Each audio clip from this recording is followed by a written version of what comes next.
Welcome, all you sinners and sodomites, to episode 17 of Bible Stories for Atheists. I'm Josh. I'm Lynn.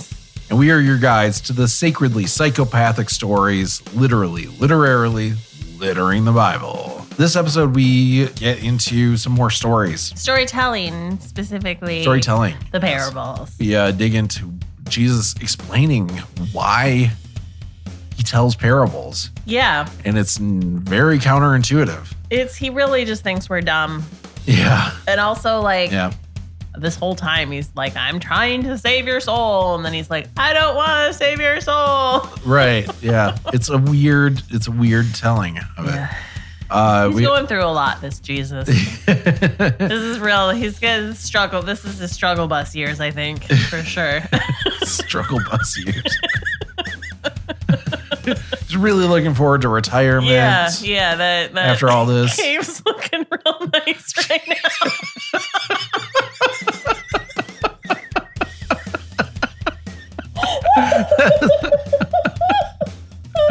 I'm so sorry. No, you're not. In case you missed it, in case it wasn't clear enough, she said the cave is looking real nice right now.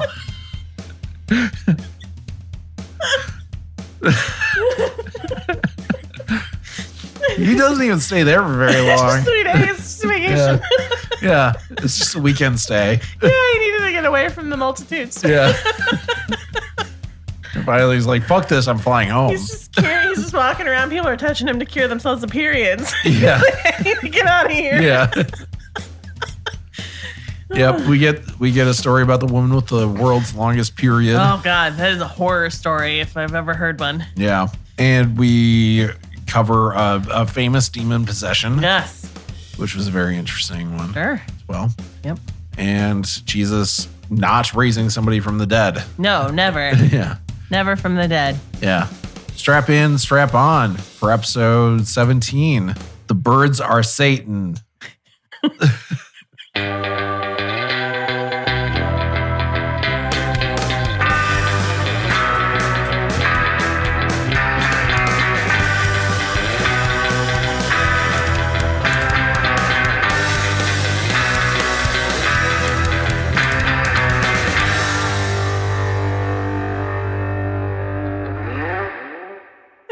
Gross. Like the Big, old man swinging testes. Like the old man ones that hang out the bottom of wrinkly their shorts. Testes. Yeah. That you're like, is that a ball? Right. Is that a ball, or does he have silly putty in his pocket? Ew. Is that what old man skin just looks like? Weird amorphous blob? It does look like he's been using it to copy newspaper print. Nope, it's his balls. Good? Yeah, whenever you're ready. Feeling ready? I'm always ready, babe. Yeah. Always ready. Yeah. Awesome. All right. So last episode, we covered the Beatitudes. Beatitudes. Right. So the blessed are's. And then also the woe is. Yeah. The woes. The woses. The woses. The woses. The woses and the Moses and the. You're still working on the first mimosa right now. I know. The woses and the. What were the other ones? The woe is and the blessed are's. Blessed are's. Yeah, blessed are the peacemakers. Right. And others. Yes. Yeah. So we covered the Beatitudes. We covered the Sermon on the Mount in it. Yeah, in its entirety. Right. And then we had a couple of interesting stories, but with some pretty big discrepancies, like the faith of the centurion and Jesus getting anointed with oil, which that story led to us realizing the revelation of the Marys. Yeah, that Mary Magdalene. There's actually no good reason to think Mary Magdalene was a prostitute. Right.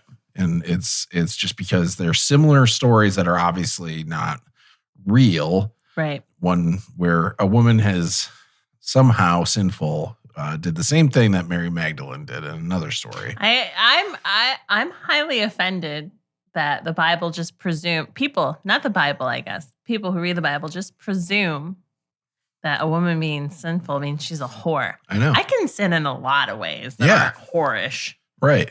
A ton. All the ways men can. Yeah. You commit tax fraud. Yeah. I could pick wheat on the Sabbath. Although I feel like a lot of Christians don't think tax fraud is actually a sin. They don't call it tax fraud, babe. They call it loopholes. Right. Yeah, right. yeah. That's right. Right. You're just using the system the way they built it. That's not their fault. No. Yeah. No. Yeah. Yeah. If they didn't want you to take those loopholes, they wouldn't have them. Right. I mean, come on. Clearly. It's not like it takes a really long, arduous sort of battle to change tax law or anything. So clearly, since they left them open, they're available for use. Right. There's something unethical about it. Jesus would want it that way. He would think you're clever. Yeah, Jesus hated taxes notoriously. Oh my gosh. Yeah, for sure. I mean, he flipped over the money changers' tables. Yeah. It's the same thing. Right. The people making money off of religion. Right. Yeah. Anyway, so that's the stuff we kind of covered in the last episode. That was interesting. We're kicking off a story about proving that Jesus did not have a problem with women. Oh. That Christianity is pro-women. Let's find this out. I mean, we all know that. We all know Christianity is pro-women. Of course. Like, there's never been any issues where people have used Christianity to oppress women. Never. And you can tell that Jesus was pro-women because there's a story that's 3 verses long in one of the Gospels. Cool. And here's the entirety of it. This is Luke 8, 1-3. After this, and that's after whatever came before, Jesus traveled about from one town and village to another, proclaiming the good news of the kingdom of God. The 12 were with him, even though they're supposed to be out. They're supposed to be proclaiming the good news. Yeah. That's how those all throughout Israel. That's how those pamphlets get in grocery stores. Right. It's the 12 still doing it. The 12 were with him, and also some women who had been cured of evil spirits and diseases. Mary, called Magdalene, from whom 7 demons had come out. 7? 7 specifically. You're having a rave inside her body. Yeah. Yeah. Joanna, the wife of Chuza. Chuza, Chuza. The manager of Herod's household. Who that is, Chuza. Herod. He was king of the area, and he was the guy that went after Jesus in Matthew's version of the nativity. He goes after Jesus. That's right. I was trying to remember what his deal was. Right, but then he dies. There's a lot of at the end of that story. Yeah, and so this is likely his kid who's taken over, but they constantly keep calling him King Herod, right? Which causes a ton of confusion. Yeah, if you can't think about the timelines logically, I guess. Right, yeah. But I'm saying for people who just pick and choose which stories to read, and they're not reading chronologically and doing a little bit of research. They might think it's the same Herod. Yeah, it's confusing, but I mean, I don't know why God didn't think of that. Kings when he was very writing often name their firstborn after themselves so that it does maintain sort of that continuity between reigns. Right. So Joanna, the wife of Chuza, the manager of Herod's household, was with him. Susanna and many others. These women were helping to support them out of their own means. And that is all that is said about it. These women were there to help support him. What? Say that again? These women were helping to support them out of their own means. So they're there helping out of their own helping the disciples and Jesus just they're without not getting paid paid. To be there. I see. So can we? So Joanna, Susanna, and then Mary, who's called Joanna, Susanna, and Mary. Mary called Magdalene. Yeah. So her name's not Mary Magdalene. They literally called her Magdalene. She's a Magdalene. She's from Magdala. Oh. Someone who is from, I actually have a note here because I knew this was going to come up. Yeah, because someone who is from Magdala, an ancient Jewish city on the shore of the Sea of Galilee. Okay. So they just called her, her nickname was where she was from? I guess so. Yeah. It's really it happens. Yeah. Yeah. It's because it's so confusing because there's also Mary, Lots the of dad. The dad. Oh, we're opening up a whole new chapter. Of the Bible. Little do people know. Mary, God was the mother. Mary got pregnant. That was a weird little Freudian thing that popped up there. Our Holy Father, Mary. So there's that Mary. There's I think there was also debate over whether or not Mary Magdalene was the sister of Martha and Lazarus. Yes. So there's that other Lots of Mary. Marys. And we just don't know which one that is. But this is why they needed to create surnames back then. Right. And they didn't have any. Christ is not Jesus's surname. Right. So anyway, that's the entirety of that. Because he let women hang out with him. Yeah. And take care of him. Yeah. For free. Right. He's pro-woman? I guess. Yeah. And I really am only saying makes him pro-women because I'm guessing Christians would say that is a sign that he's pro-women. Even though they're not actually he doesn't have any. They sound like Jesus groupies. Apostles. Yeah. Right? Yeah. And with Mary, because, groupies, especially the ones from the 70s, always had a lead groupie. That would be Mary. Right? Probably. The head groupie. Yeah. She didn't have to do any of that. She just managed the other groupies. The other groupies are the ones who had to service the men. She was the Penny Lane. Yeah. Yep. Of the group. Yep. Yeah. Thank you. Exactly. You know what reference I'm talking about. Yep. I guess by allowing women to travel with them maybe was a big deal back then, especially women that were married. I mean, that doesn't necessarily make him pro-woman. Right. I mean, bare minimum, maybe. He let women be there. But also he's letting women be there because they're taking care of them. Yeah. For free. He's letting that, one could argue, I'm going back and forth on this, I'm being my own devil's advocate. One could argue that by allowing these women to choose that option and not telling them no is pro-woman. Right. Because it's allowing a woman the choice to do what she wants, even though she is married, right? Normally, if you're a married woman, you're not going to go off traveling with a group of fucking men. Your husband would never allow that. Right. If I said to you, and it's not even you're oppressive as a person in our relationship, but if I said to you, Josh, I'm going to go follow a group of men around the United States of America, I'll see you in a year. Be oh, okay. No, that's not what you would say. You are a very progressive and liberal person. Yeah. But I mean, if you told me you were going to travel around the United States of America with a group of women, I'd be fuck you are. Right. Yeah. So, but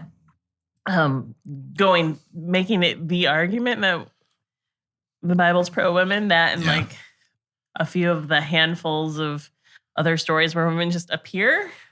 They just appear in the Bible. Right. Doesn't make it pro. Not at all. Woman. Yeah, they are not substantial characters whatsoever. No. And Mary I said, this is only in one of the Gospels. Yeah. And Mary is a substantial character, but that's because of the lore that's been not in the Bible. Yeah. Just because of the lore around her. You're talking about Mother Mary? No. Father Mary? Magdalene. Oh, okay. Right? I know who Mary Magdalene Mother Mary is obviously quite substantial because, again, the lore. Right. But yeah, both the Marys. But as characters in the Bible. Yeah. I mean, there's not a lot of meat there. We're not reading the There's Gospel a lot of Mary, there's too much meat there. It's a real sausage fest. Yeah. That was the real reason they let the woman come along, and they were like, guys, this is a real sausage party. Right. None of us know how to wash clothes. We're all starting to smell real bad. Real bad. We're yeah. I don't want to lay hands on any of you. Miracles don't wash off stank. And for my next miracle, dry shampoo. Yeah. I've invented it for all of us. For my next miracle, Judas will no longer smell like ass. So then we get into a bunch of parables. And I'm not going to do all of them because they're not all great. Sure. And in fact, the ones I'm going to read aren't that great. Parables, but they're the best of the ones I read. Parables are stories with a meaning. Yes. So like last time you compared it to Aesop's Fables, which is a good comparison to it. That's the idea, at least. Whether or not you can get the meaning. Well, let's find out if any of these are as good as Tortoise in the Hare. Right. So this is the parable of the sower, and this is Luke chapter 8, verses 4 through 18, Mark 4, 1 through 20. And this, Jesus. No more alcohol for you. You're cut off. I'm a little brain dead today for some reason. Like I'm just not. Yeah, too much Jesus. I guess neurons just aren't connecting like they normally do. Well, then you need more alcohol. That's probably it. Yeah. So Jesus tells this parable about a farmer that scatters seed in a very inefficient way. Okay. He scatters some seed that winds up on the path and then birds eat it. Some seed ends up among the rocks and it grows, but the sun scorches it because the soil is so shallow. Mm-hmm. And some he scatters among thorns where the thorns choke the plants. But some of the seed falls on good soil and it multiplies like crazy. In Mark, when he's alone with his disciples, they ask about these parables. And then, quote, it says, he told them, the secret of the kingdom of God has been given to you. But to those on the outside, everything is said in parables, so that they may be ever seeing but never perceiving, and ever hearing but never understanding. Otherwise, they might turn and be forgiven. Then Jesus said to them, don't you understand this parable? How then... Do you understand the rhyme I just told you? How then will you understand any parable? So okay. So, but do they? Yeah. So, all right. First of all, what Jesus just said was very confusing. Yeah, I know. He's basically like saying we're giving the normies. Yeah, anybody who's not like in the crew. Yeah, these stories instead of just saying like spread your seed far and wide. Eventually, it'll catch on. Like. Instead of being like, tell everyone you can about Jesus, which is basically what they're saying. I have a different interpretation of the story, but you think the point of the story, the moral of it is the seed is spreading the word of God. Yeah. Right. Okay. But then he gets real insulty where he's like, if we just told them to do this, they would not understand, or they would understand, or these stories are meant to confuse. So he says everything is said in parables so that they may be ever seeing, but never perceiving. Right. So ever hearing, but never understanding. Otherwise, they might turn and be forgiven. But isn't that what he wants them to do? Right. I know. That's so like, it's basically, he's like, we're going to tell them these stories in the back of their head. They're going to understand, like they're going to know, but like up front, they're just going to remember these stories. They're going to tell them to their kids. And these stories are going to get passed on and passed on and passed on without anybody really understanding what we're trying to say. Yeah. If they really understood what we were trying to say, then they would be forgiven. And that's not what we want. Yeah. But it is what he wants. So I should point out this is a quote that he's giving from, it's a callback to a verse in the Old Testament. Okay. And it's something to do with, I think it was Isaiah talking about how he hopes Israel turns away from God so that they will be punished and all that kind of stuff. Doesn't make any fucking sense. It really doesn't. But like, there's probably some sort of significance to that got carried over into this. When you're actually reading it, though, it sure sounds like Jesus doesn't want people to pick up on what's getting said and be forgiven. So the parable is about this farmer, loosely based, because if he's really just throwing seed everywhere, he's not a farmer. Right, yeah. I mean, let's be realistic. I know. He's obviously not doing a very good job of spreading this. Nobody knows who Connor is or like understands like the relationship with my child or the type of person that he is. But it'd be like calling Connor a farmer. And that is Connor, who has never farmed. That is exactly how he would plant seed. He would literally just go outside and just throw it in whatever direction and then be like, I'm awesome. I'm done. Peace out. Some of it'll grow. Some of it'll grow. Yeah, inevitably. But, if you tell enough people about Jesus. Farming's easy. Why do people complain about this? It's crazy. If you tell enough people about your religion, like some of it won't grow. Right. But some of it might and flourish. Yeah. And that's what I think. I mean, I also maybe relate it to sex. And to me, it sounds like they're instructing men to fuck as many women as possible, and eventually you'll have a kid that want. So that birds don't eat the seed. Yeah. Yeah. Don't put it on the ground. Don't masturbate and waste your seed. Don't jerk off in the rocks. The Catholics 100% don't choke it with thorns. The Catholics are 100% against wasting seed. Yeah. Right? Like you're only supposed to use it for procreation. Right. So tell me what it actually means. Well, Jesus actually does give an explanation for this. Okay. Because he explains it to his very stupid disciples. Right.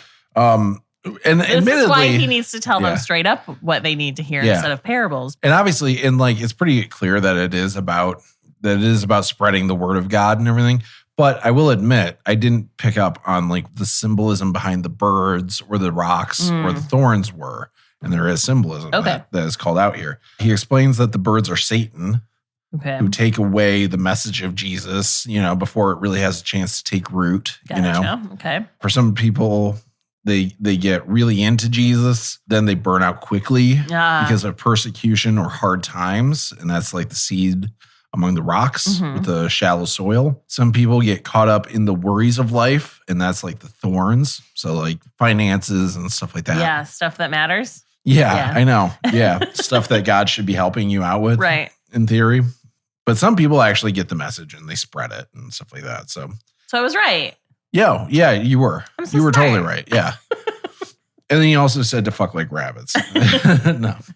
We'll also spread the word through procreation and indoctrination. Yeah. Really, like you need to procreate the word. Yeah. Yeah.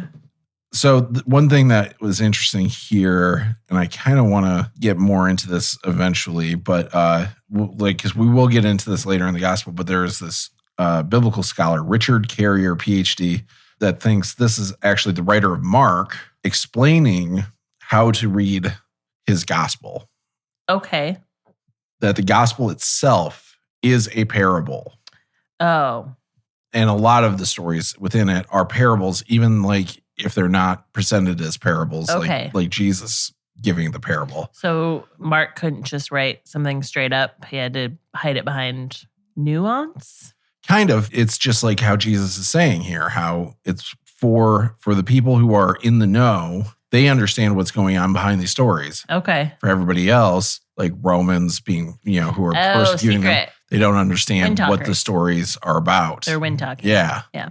I see. Yeah, it's hidden messages and stuff like that, right? Yeah. So, and we'll get into it because there's one example that is really interesting. Was everyone just really dumb back then? Because I got it immediately, and I'm not in the God Squad. Yeah, but you wouldn't about like the stuff where it's not explicitly a parable. Okay. You know what I mean? True. It's the stories like that are about Jesus that.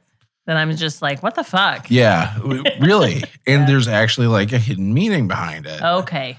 And that we're all just supposed to guess at? No, that we're not supposed to know because we haven't been initiated into it. That's the thing. That's the thing. Yeah. But people think it's real. That's real culty. It is. It's very culty. I mean, that's it started off as a cult. Yeah. Right? True. It was this offshoot of Judaism that just kind of turned into this whole thing. Yeah. Yeah. Everyone that listens to this who's Christians, buttholes just puckered when you said it started as a cult. It did. And not only did it start as a cult, it started off as an apocalyptic cult too. It was all about how the end times were coming. Yeah, that's true. Like when you actually go through it and read it, it's like, there's a whole chapter.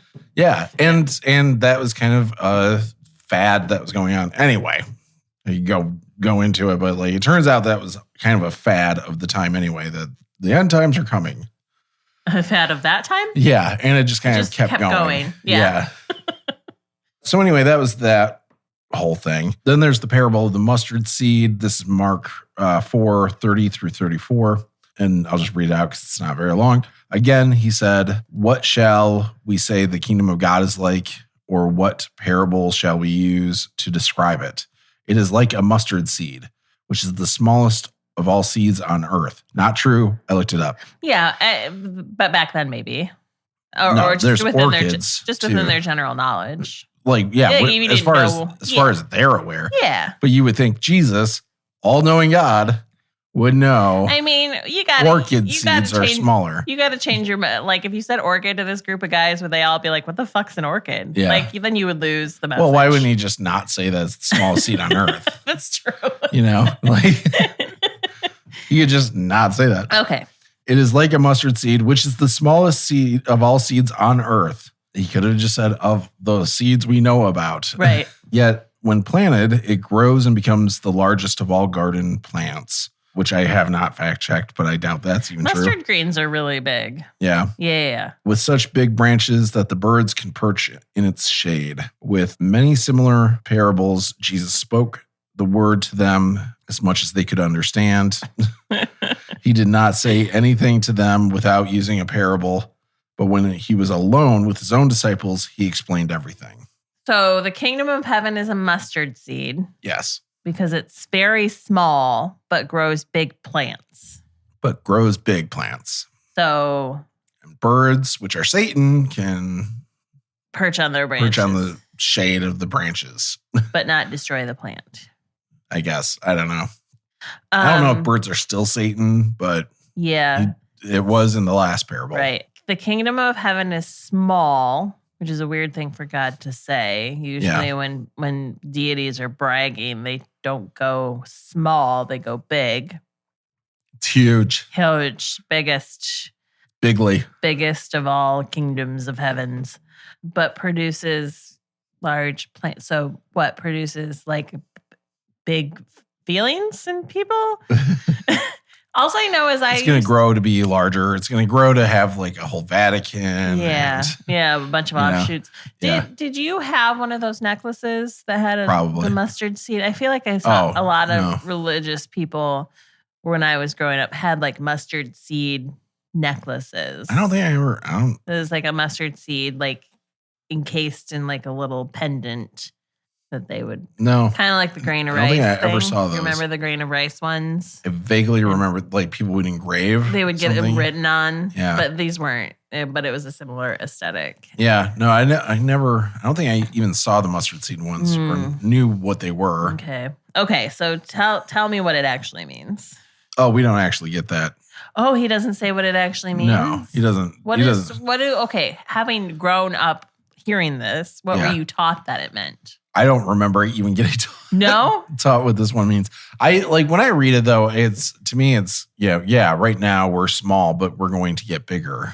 It did happen. It's going to grow. That was true. Yeah. I really think that's kind of the entire point of it is like the kingdom of heaven is going to be small, but it's currently small, but it's going to get bigger. Okay. Is that through people dying?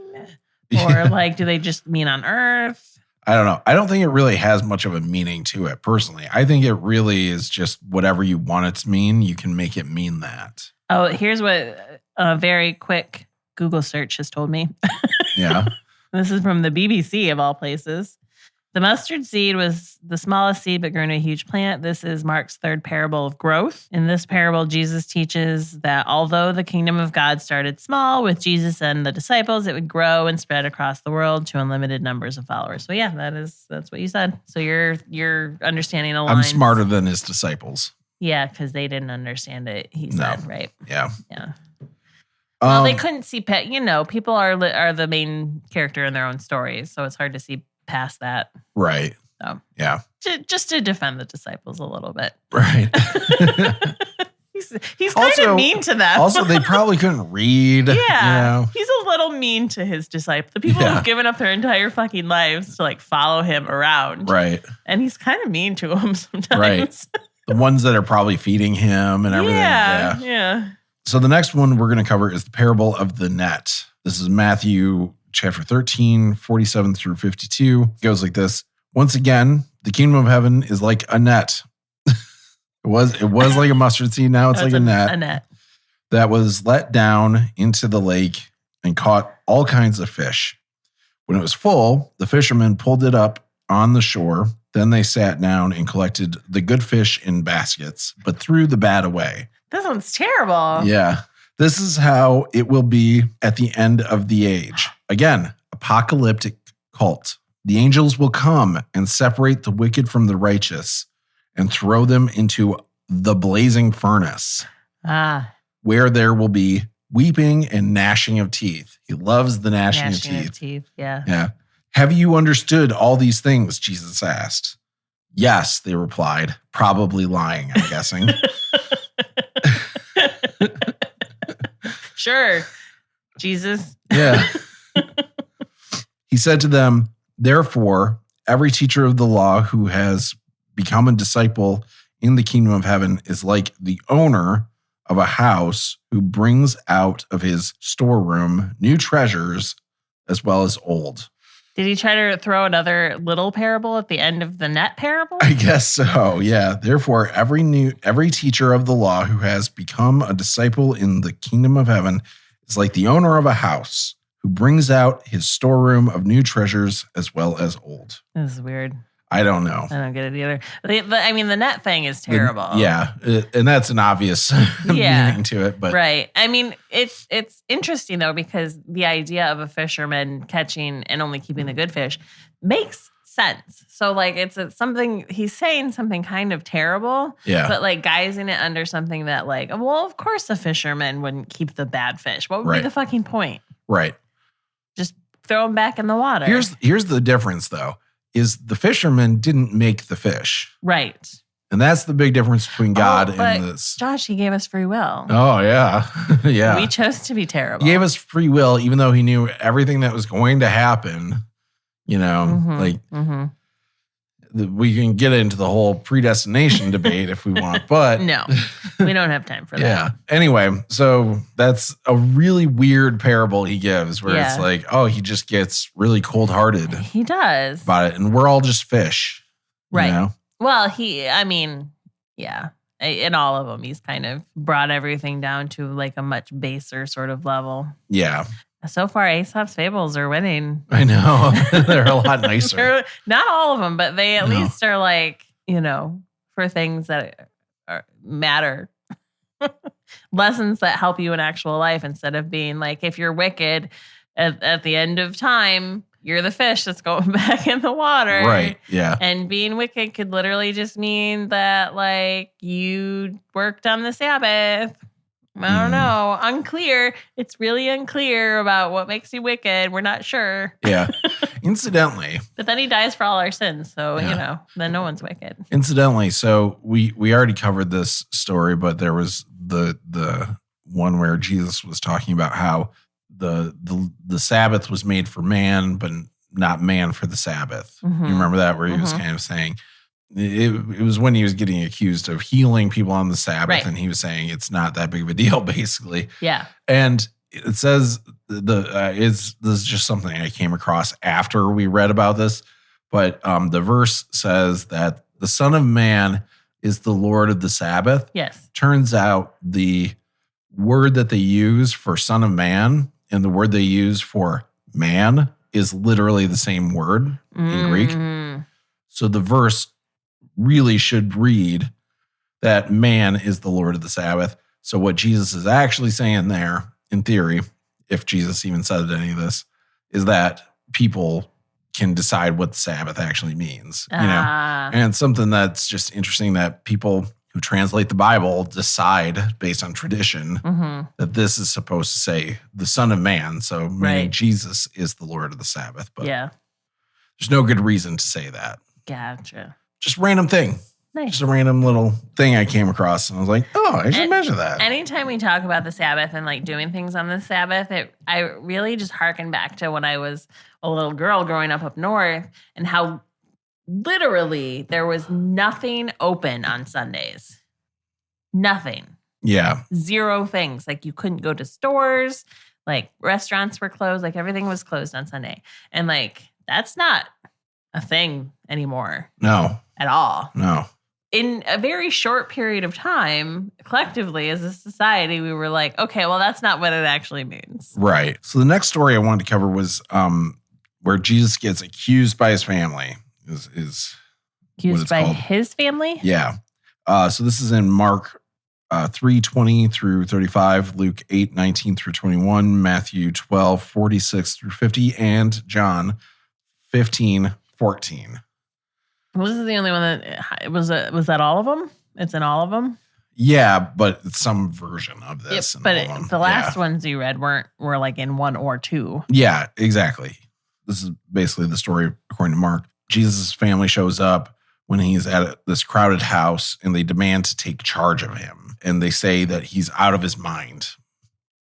Okay. Yep. So Jewish teachers say that he's possessed by Satan and that's how he drives out demons. Right. Right.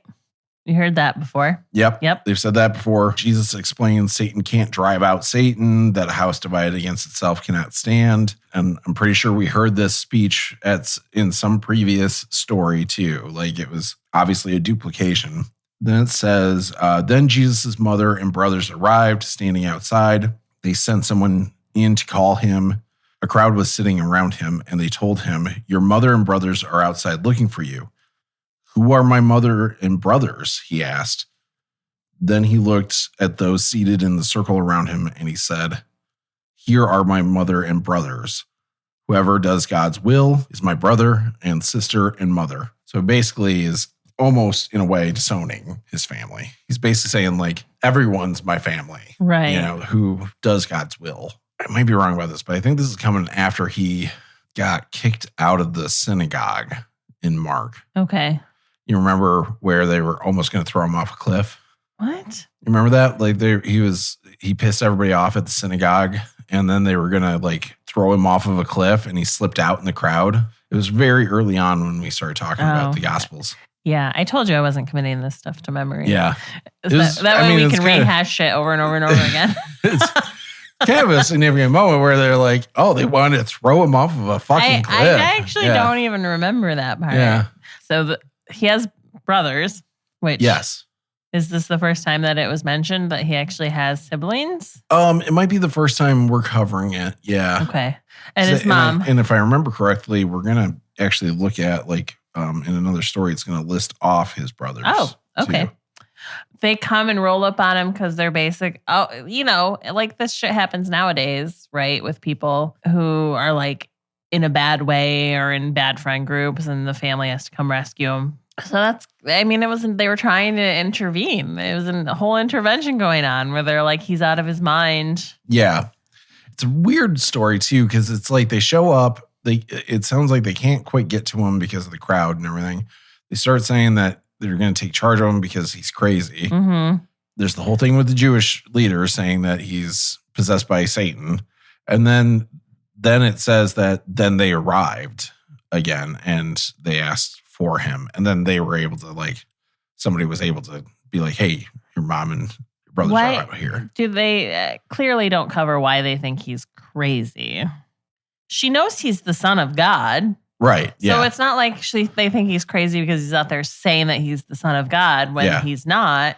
She knows that he is. Right. Whether his brothers believe it or whatever, it doesn't matter. Right. But she at least knows. So what is he doing? So again, though, what's important to keep in mind though is Mark's gospel doesn't have a nativity scene. Oh. So wouldn't it be interesting if, according to Mark, Mary doesn't know that Jesus was supposed to be God? That does create a whole different reality of the story, doesn't it? Yeah. It really does. When you stop trying to get all these gospels to make sense with each other, and you start looking at them independently, that's kind of why you and I have talked about this offline. It would be interesting one day to go back through these and read the gospels by themselves, like each one individually, because they really do all have their own universe, Right. Yeah. Like a comic book. Kind of, yeah.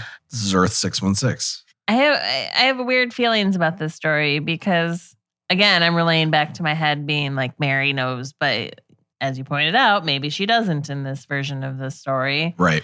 But they're doing something that any of us would do if they thought their family member was in danger or endangering.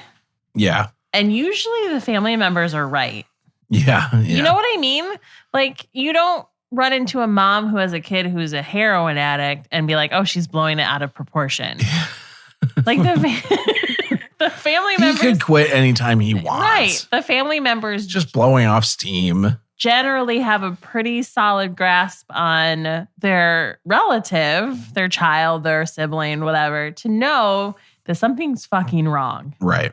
So the in my head, rather than demonizing them, which is I assume kind of what happens in this story, in my head, I would be like, well, why do they think that?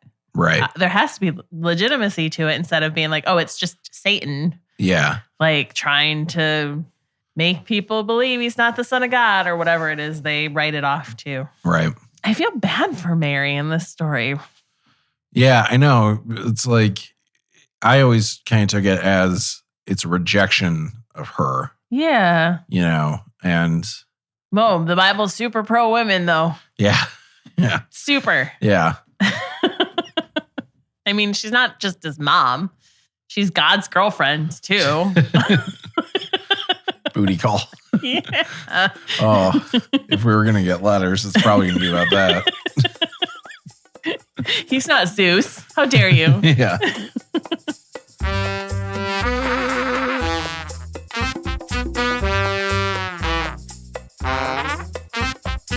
All right, you young Christians, it's time to start thinking about your future. You mean building a bunker and preparing for the end times? I mean, it's time to apply for Jesus Independence Zealot University.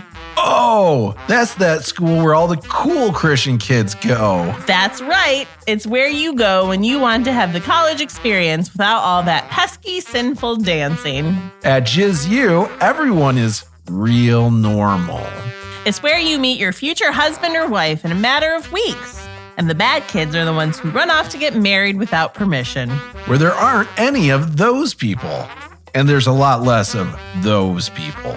Those people are fine, though. A lot of them are Christian these days. Where the athletic department exists. Where being homeschooled requires no further explanation. Where daily church attendance is a requirement for graduation. So buckle up for your college to dictate your spiritual beliefs. And stay steady in your faith during your most formative years, or you'll be out a lot of money. Where the curriculum for history classes was written by the ancient alien guys. Where you can bond with other young Christians by organizing an intervention for a dorm mate you heard curse once. Where you won't ever have to worry about being treated like an adult. Where the men have communal showers just to root out the gender traitors. Where everyone plays acoustic guitar and one guy plays drums. Where America, freedom, liberty, America, states' rights, Jesus, America. Jesus. Low taxes, liberty. America, Jesus, your full potential. Use promo code BSFA at checkout to increase your tuition by 10%. You know, for the Lord. Jesus Independence Zealot University is only accredited in the continental United States, the only country to allow a doctorate degree in extraterrestrial demonology. So then we get a story about Jesus calming a storm. So let's not forget that Santa Claus did the same thing. Oh, yeah. Apparently. Yeah. St. Nicholas. True story. Yeah. Not true, but I mean, yeah. It's true that they're the same story. Yeah. So this is Mark 4:35 through 41, Luke 8:22 through 25, and Matthew 8:23 through 27. So Jesus decides to go to the other side of the Sea of Galilee one night. So the disciples take him. He's asleep on a cushion on the boat when this... He sounds like he suffers from affluenza. Like affluenza. Yeah. It's when people don't realize that their lives have led them to be able to make decisions that normal people wouldn't make. I feel like wasn't that a big thing, affluenza, when that one kid killed those people in a car accident? Was that what it was? And then the judge let him off because he didn't realize what he was doing. Yeah, and his parents were like hiding him or something. Yeah. It was crazy, yeah. Yeah, it's just Jesus just wakes up one day and is like, I want to go to the other side of the sea. Yeah. And so the disciples fucking make it happen. Right, yeah. He's just napping along the way. Oh, you're going to love this story then. Yeah, because so he's sleeping on a cushion when a severe storm shows up.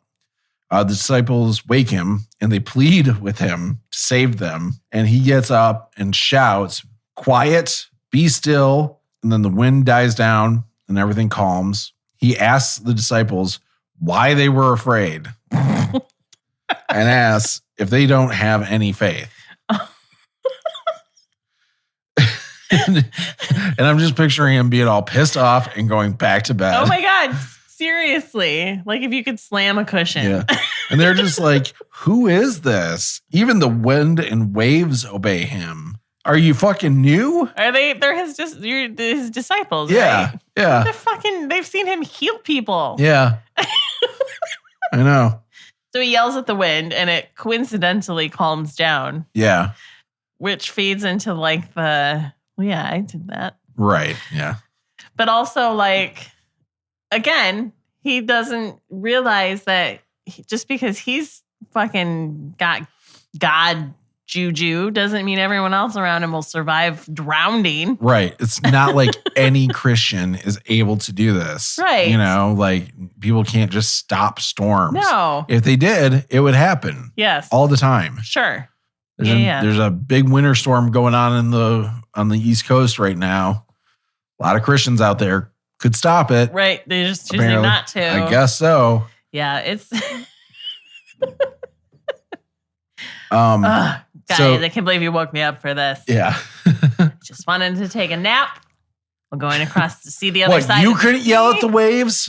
What the fuck were you afraid of? It's wind.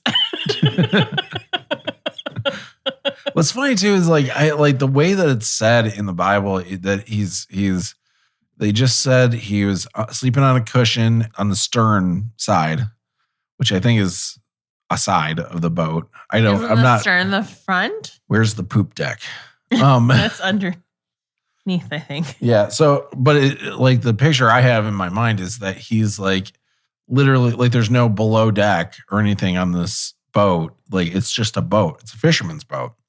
Like it's probably just like a large rowboat, essentially. Maybe like large enough to have a sail, but it's not like he's probably getting rained on. Right. And he's just sleeping. The stern is the back of the boat. The back of the boat, right. Yeah. The port is no. Yeah, so it's not like he's protected from any of this or anything like that. He's just like just getting rained on and shit and just still is just completely out. Right. He doesn't care. He's the son of God. I guess so. He probably doesn't. He's like somehow dry. Yeah, I was going to say, he probably doesn't get wet.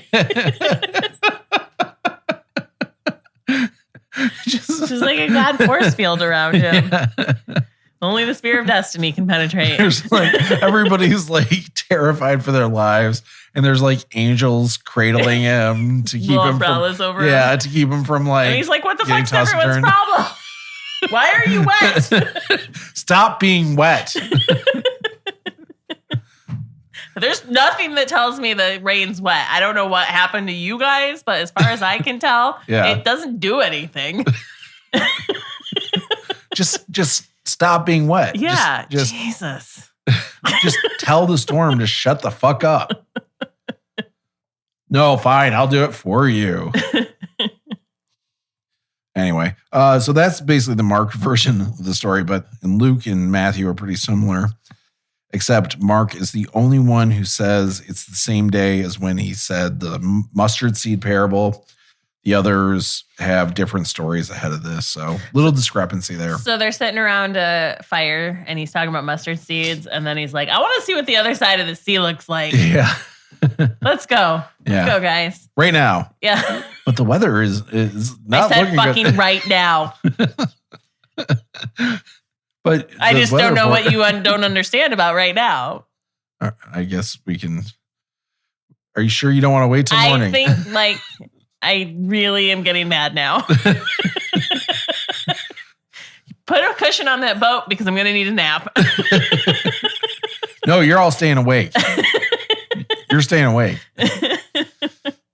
All right. It really goes back and forth with him between being like this real chill sort of hippie-ish vibe to being like a fucking brat. Yeah. Like he really kind of goes back and forth between those two existences. Yeah. I know. It's interesting the way the different gospels portray him. Mm-hmm. Yeah. Mm-hmm. So here's another demon possession.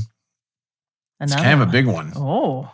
So this is Mark 5, 1 through 20. Luke 8:26 through 39, and Matthew 8:28 through 34.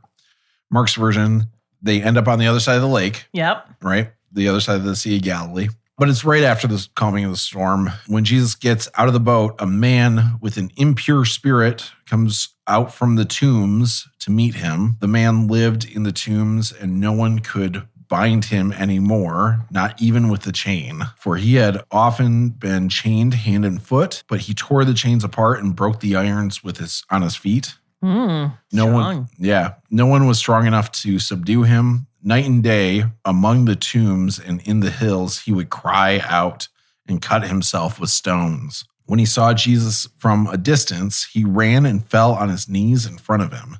He shouted at the top of his voice, "What do you want with me, Jesus, Son of the Most High God? In God's name, don't torture me." For Jesus had said to him, "Come out of this man, you impure spirit." When Jesus asked him, "What is your name?" "My name is Legion," he replied, "for we are many." And he begged Jesus again and again not to send him out of the area. A large herd of pigs was feeding in a nearby hillside. The demons begged Jesus, "Send us among the pigs. Allow us to go into them." He gave them permission, and the impure spirits came out and went into the pigs. The herd, about 2,000 in number, rushed down the steep bank into the lake and were drowned. Those tending the pigs ran off and reported this in the town and countryside, and the people went out to see what had happened. When they came to Jesus, they saw the man who had been possessed by the legion of demons sitting there, dressed and in his right mind, and they were afraid. Those who had seen it told the people what had happened to the demon-possessed man and told about the pigs as well. Then the people began to plead with Jesus to leave their region. As Jesus was getting into the boat, the man who had been demon-possessed begged to go with him. Jesus did not let him, but said, "Go home to your own people and tell them how much the Lord has done for you."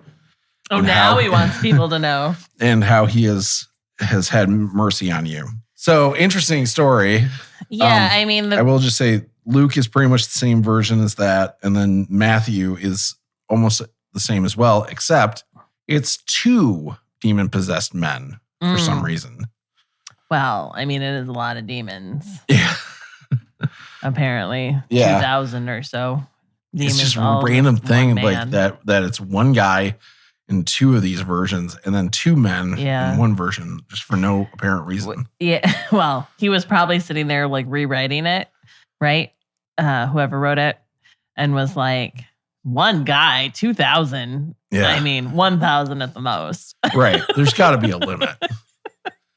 So, I knew at some point in time in the Bible that the "We Are Legion" thing comes up. That's definitely a much used phrase. I mean, there's an X-Men character called Legion because he has a really awesome show. He has a lot of people in his head. It's a weird story. It is. Because it's the first time you hear about multiple demons inside a person. Yeah, aside from Mary, which we just covered with the 7 demons that got cast out. Oh, yeah, you were like, oh, that's a lot of demons. Yeah, this is even more. Yeah. The fact that the man had any sort of cognition at all with that many demons in him is crazy. Yeah. You know? Yeah. But, I mean, really, when you hear the description. Is that why pork's looked down on in certain factions? No, that's long before that. So that's one big problem I have with this story is that's a lot of pigs to have in a primarily Jewish area. Like, why would they have that many pigs in a primarily Jewish region? Right. Yeah.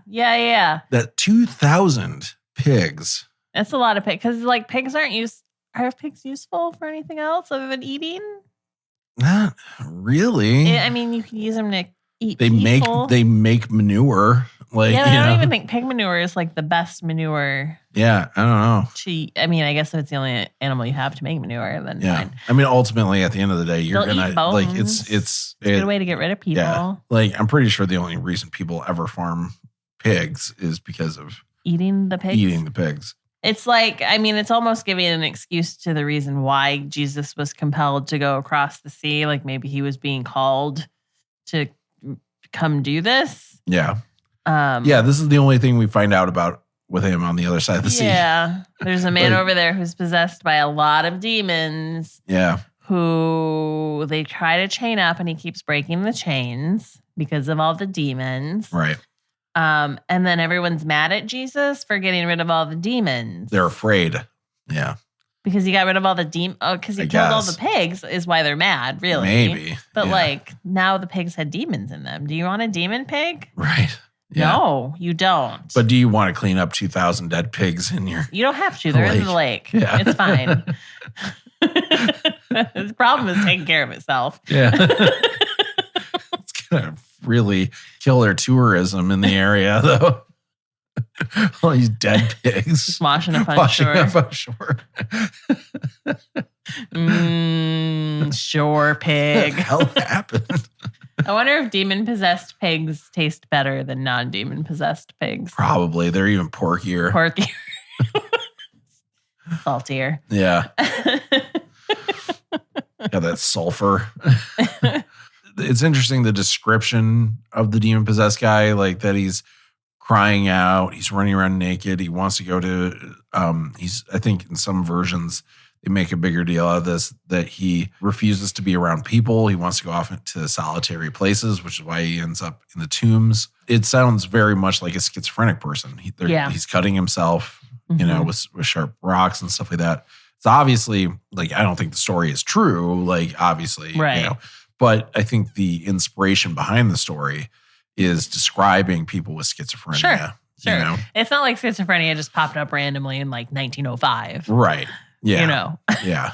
But this is what they thought. Prior to schizophrenia, you were possessed by demons. Yeah. Right. Yeah. I don't know why Jesus wasn't like, oh, he's just schizophrenic. Well, he's selling a story here, Josh. Yeah, He's trying to create a whole religion. That's why. Yeah. I don't know, man. Why? Listen, here's the ethical conundrum that I've just come upon in my brain. Okay. He's one dude who clearly isn't useful to society. Why not just drown him? Oh, yeah. Instead of 2,000 pigs. Right. That's kind of the Thanos way of doing this, isn't it? A little bit. But also, like, at this point, aren't 2,000 pigs more useful than one crazy dude who's been running around naked in the tombs for a couple years? Except in the Matthew version where it's two guys, so you could have them try and kill each other. Like, you don't want to talk about, like, often a human, but back in the day, you had to kind of make those hard decisions. Yeah. Right? Like, lots of people were killed because it was like my survival over yours. And to me, that would mean keeping 2,000 pigs and not the crazy naked dude that's running around in the graveyard. Right. Yeah. But 2,000 pigs is useless to a Jewish person. Then why did they have them? I don't know. I honestly don't know. I don't get it.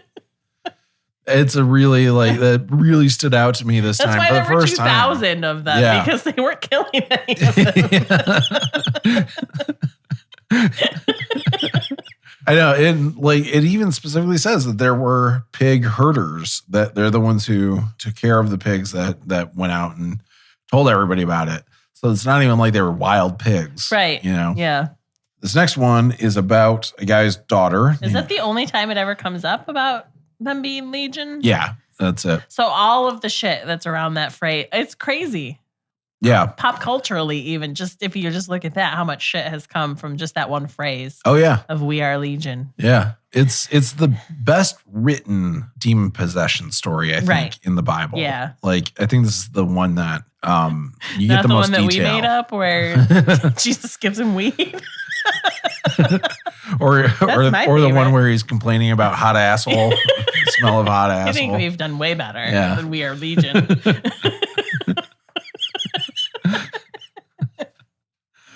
Yeah. I know it's probably the best one that they have, and so it kind of lives on in infamy. Yes, it's fine. I mean, it is a powerful phrase. So this one is about Jairus's daughter. Jairus. So this is Mark 5:21 through 43, Luke 8:40 through 56, and Matthew 9:18 through 26. Mark's version goes like this: Jesus crosses, no pun intended, the lake again. Again, the other way to go back. Yeah. That's, I guess, all you needed to do is go over there, kill a bunch of pigs. Yeah. Calm a storm, kill a bunch of pigs, come home, go back. And then there's a large crowd that gathers around him as he gets there. We heard what you did. Yeah, something. A synagogue leader named Jairus pleads with him to come lay hands on his daughter who's dying. Oh. Less sexy. Yeah. She's 12. So even less sexy. Yeah. So Jesus goes with him. As they're heading that way, the crowd is like all pressing against Jesus and everything. And there's this woman who has been, quote, subject to bleeding for 12 years, unquote.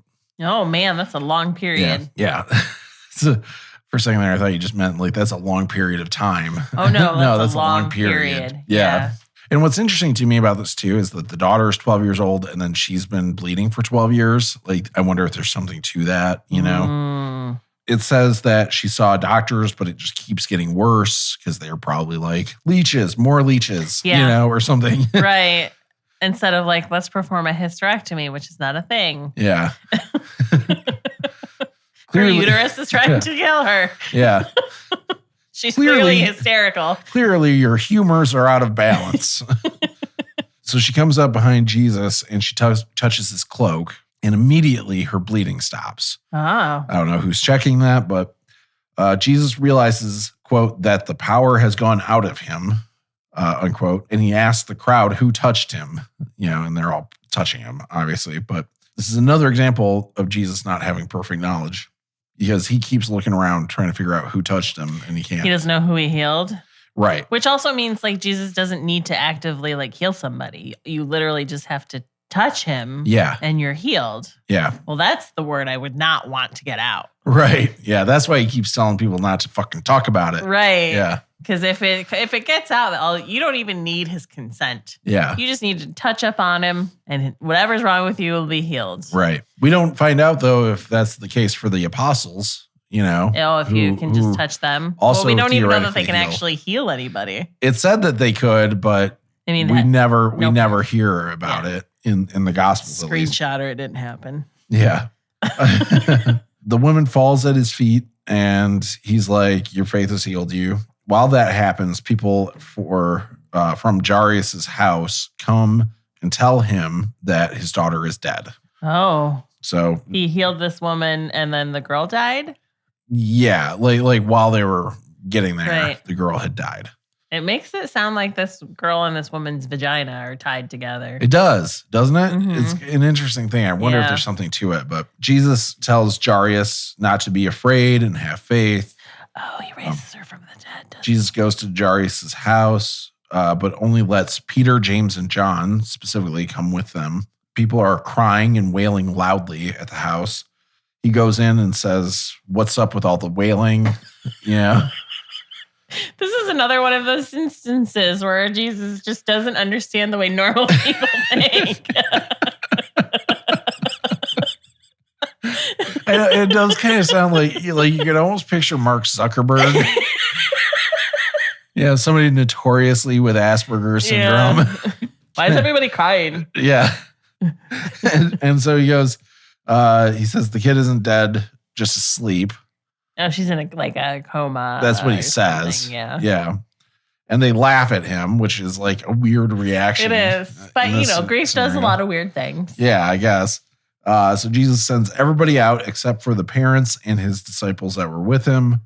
He takes the girl's hand and tells her to get up. And of course she does. And she walks around and all that stuff. And then the last verse says, he gave strict orders not to let anyone know about this. And he told them to give her something to eat. Don't tell anyone, get her some food. Yeah. It was just. She died. She's going to need some food. Yeah. She's going to be hungry. Yeah. Luke's version is basically the same as this. In Matthew, Jairus says his daughter had just died. Okay. So she was already dead. Oh, so he doesn't find out about it while he's there. Right. And besides that, it's pretty similar. Jesus never tells them not to say anything in that version, though. And the last verse for that is news spread of this all throughout that region. Yeah. There's a huge difference in the ask, though, right? In those stories between my daughter is dying and my daughter is dead. Yeah, because my daughter is dying. Like, Jesus can heal people. Right. Has Lazarus happened yet? Not for what and that's only in one of the Gospels. So no, we haven't gotten to that yet. So no one has witnessed Jesus. Well, there was the kid, right? Didn't he bring that one kid There was back another to life? kid, but again, he was saying that the kid was asleep. Right. Okay. You know, which is a Right. weird thing because if I remember correctly, I think Lazarus, I think, was the only other person to be officially raised from the dead besides Jesus. Because Jesus said they were asleep and not dead. Yeah, which is a weird thing. But even removing that's still the dad is coming to Jesus. And in one story, he's like, my child died. Can you bring her back to life? Right. Or my child is sick. Can you heal her? Right. Like those are two very different things you're asking somebody to do. Right. Like, one, you don't know what. If a person's dead, like bringing a dead person back to life, you don't know what could happen. Like they've been dead. You know what I mean? Sometimes dead is better. It's like Pet Cemetery. You just don't know what's going to happen. Yeah. They come back. Oh my God.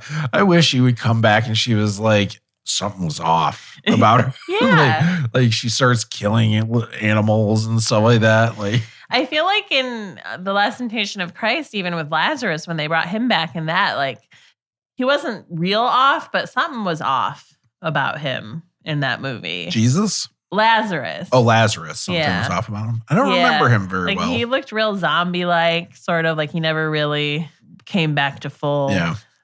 Before Paul killed him or Saul killed him or Saul. whoever. Yeah, that's right. Saul killed him. But what if, and here's my other question, like, if you have a child that died, like one could presume at this point in your faith that she's in heaven. Yeah. So you're asking Jesus to rip her soul out of heaven and put it back in her body. Yeah.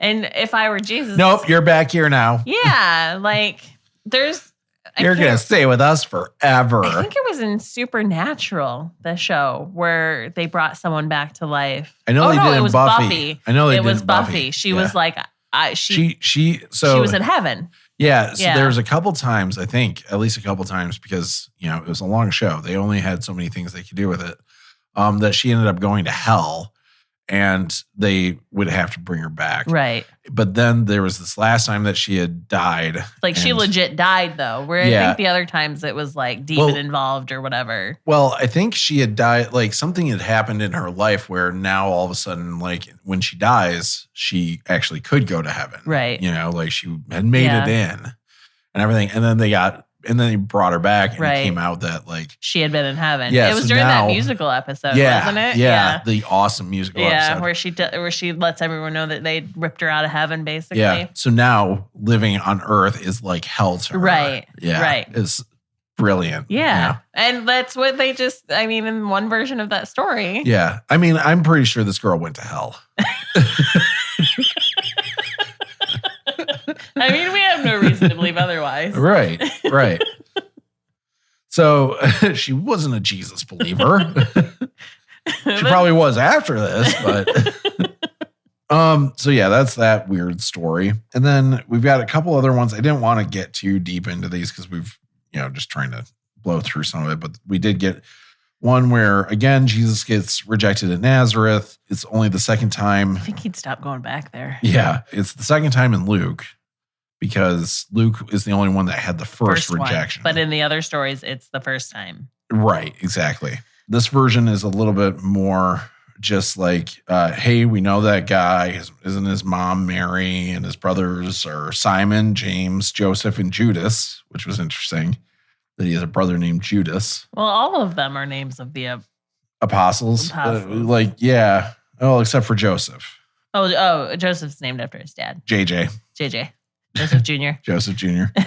But then, it's weird that there's a Judas too. Like, there's something weird about that. It could just be a popular name back then. I mean, the fact that these names are reused over and over and over again, it's, just means that they were popular names at the time. And his sisters are there, so he also has sisters. Okay. Wow. Mary and Joseph really got into it after Jesus, didn't they? Yeah. And John, what's funny is I actually was looking into something around this, and there was this thing about where did his brothers come from? Because so many people, especially in Catholicism, hold to Mary always being a virgin. Right. For some reason. Yeah, so that's weird. She's married. So there's this. Watch Dogma. Yeah. So there's this thing about how all of these siblings are actually from Joseph's previous marriage, which we never hear about. Well, they would all be older than Jesus then. Right. Yeah, but we never hear about their age or anything like that. I mean, and also, actually, an interesting thing is when they do go to the temple when he's 12, you never hear about any siblings in that story. Or where are if they have siblings? Yeah. Where are they when they go to fucking the manger and have the baby? Right. If he has older siblings, yeah, they're traveling. Yeah. You just leave them all at home? Right. Yeah. So most likely, if any of this was real, Jesus would be the oldest, and these would be half siblings because it's real naive on the part of Catholics to think that a woman and a man who are married aren't ever going to have sex. Right. She only needed to be a virgin when she had Jesus. Yeah. Having sex afterwards doesn't remove the idea of that miracle. Yeah, but it lessens her purity in their married. Mind. I know. It's fucky. It's fucky. It's fucky. It's fucky. That view is fucky. I was trying to say that's going on a t-shirt. What's funny is I was trying to say fuckity, but it's not like that's much better. No, but that's also not a word. It's a weird view. It's married, where you really need her to be a virgin, Right. Ugh. There's some weird stuff going on there.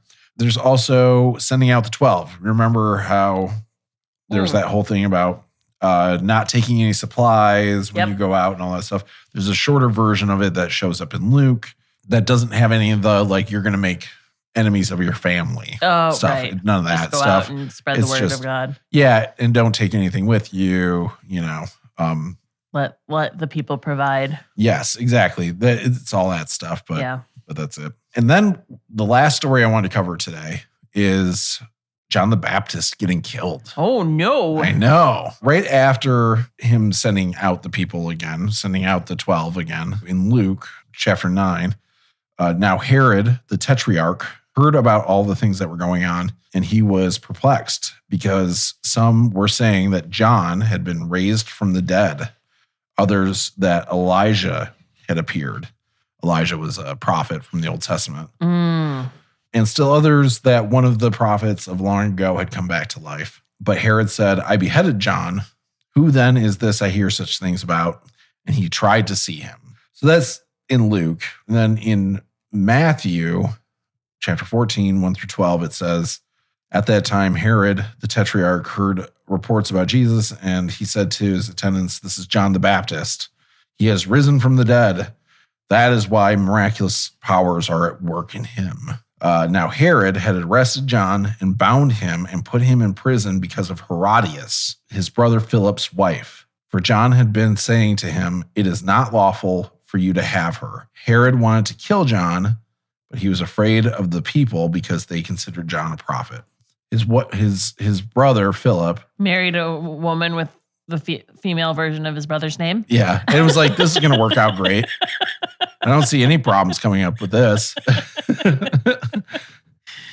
So I don't know if when she was married to him, was she Philippias? I mean, it's his sister. Yeah. Kings and royals all married within the family back then. Yeah. So he took his sister-in-law from his brother. And married her. And John, so now John he's married to a woman with the same name as him, except the feminine version. Yeah. And I would imagine she changed her name. It's like when you meet a couple and their names are like Michael and Michaela. And you're like, how did this happen? Yeah. So John raised a whole stink about him getting married to his sister-in-law. And so that's why John got thrown into prison and everything. Oh, okay.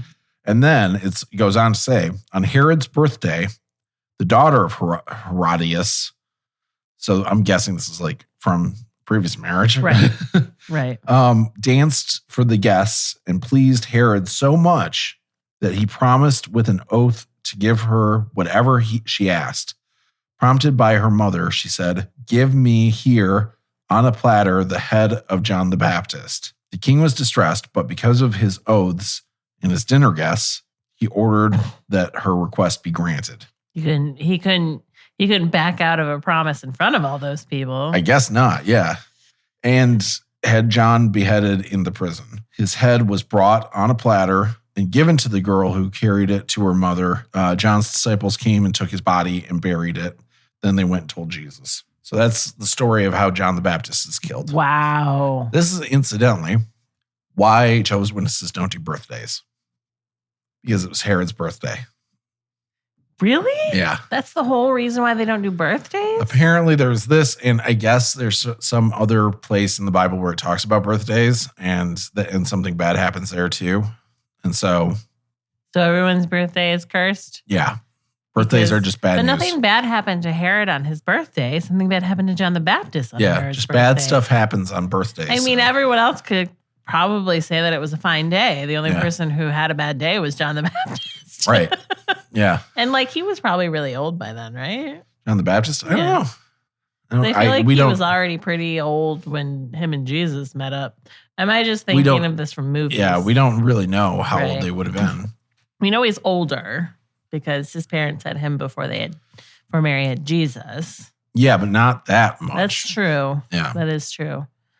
So the wife wanted the head of John the Baptist because he was straight up like, don't steal your brother's wife. And she must have wanted an upgrade, right? It's better to be married to the king than it is the king's brother.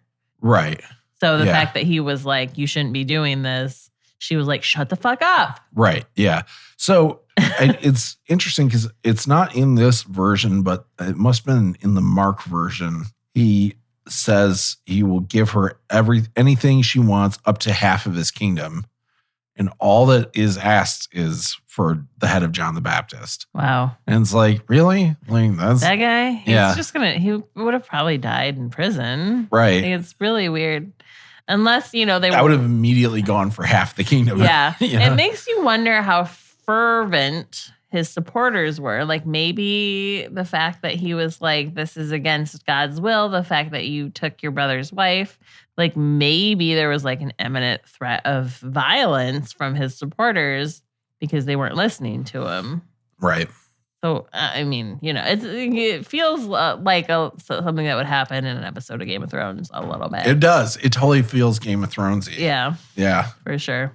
Especially if she is the sister, which it doesn't say. But I'm just going to assume, since her name is Herodias, that she is related to them. Maybe not sister, maybe cousin. Maybe. I mean, again, I would imagine she just changed her name when she got married to him. I really think that she's probably related to him. Maybe. I mean, it was only recently that like the royal family was allowed to marry, like the men in the family were allowed to marry women they weren't fucking related to. Yeah. I mean, even Charles and Diana were related. Were they? Oh, that's right. Yes. They were cousins. Yeah, they were like second or third cousins, but they were still related. Yeah. Got to keep that bloodline pure. That's why the current queen, her dad, King. Her dad, it was King George the Sixth or something. So his brother was supposed to get the crown, but abdicated because he wanted to marry a woman, but she was American and divorced, I think was the big thing. But both of the sons have married women they're not related to now. Yeah. Which, thank fucking God that they finally given that up. Some people have had some issue with with Meghan Markle. Well, that's a whole She's a little too not related to them. Separate thing, yeah. Yeah. So to me, I mean, those traditions don't just start out of nowhere. Yeah. Of royalty, keeping it within the bloodline. What's interesting too about the story is like you definitely get the vibe that he's getting the warm tinglies for this daughter of Herodias, who is clearly his niece. Sure. Yeah. You know, she must be from the previous marriage. Right. So, she was belly dancing. Yeah. I think that's how it's presented in the movies and stuff. Yeah. Oh, this is in movies? The story? Yeah. Yeah, it'll show up in some of the movie versions of the Are they movies I would want? Oh, I don't want to watch those, do I? No. Yeah. Okay. I mean, I didn't know if they had like a more salacious version of it. No. No. It's not going to be like, it's belly dancing. It's, it's not like stripping. Well, back then. Back then, yeah. But nowadays. If your belly is showing, Josh. Right. Yeah. Come on. And your bare arms. Yeah. Yeah. Might as well just be like spreading ankles. Yeah. The thing I'm learning is the Gospels don't. I guess they're following the life of Jesus, right? That's the point. There's not. That is kind of their central theme. Well, I was just gonna say, like, they can just they seem to jump all over the place with like the thematics of the stories. Yeah. But I guess if you're following the life of somebody, like, you can't really help but jump to wherever they're going. Also, jumping from gospel to gospel, like we do, kind of like trying to follow the stories. Yeah. That ends up giving you a different perspective on the guy, like from story to story. Whereas if you were reading all of Mark or all of Luke or something like that, you might get a little bit more of a consistent character. That makes sense. But then you've got to ask yourself, which one is real? Or are any of them? Are any of them, yeah. Yeah. They all live miserably ever after.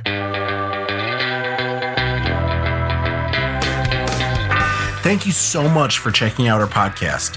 Help us spread the good news and keep this going by sharing the show with a friend or leaving a review to help others find us. And we'll talk to you next time.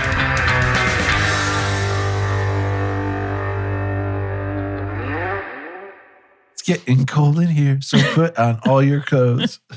I am getting so cold. I'm going to put my clothes on.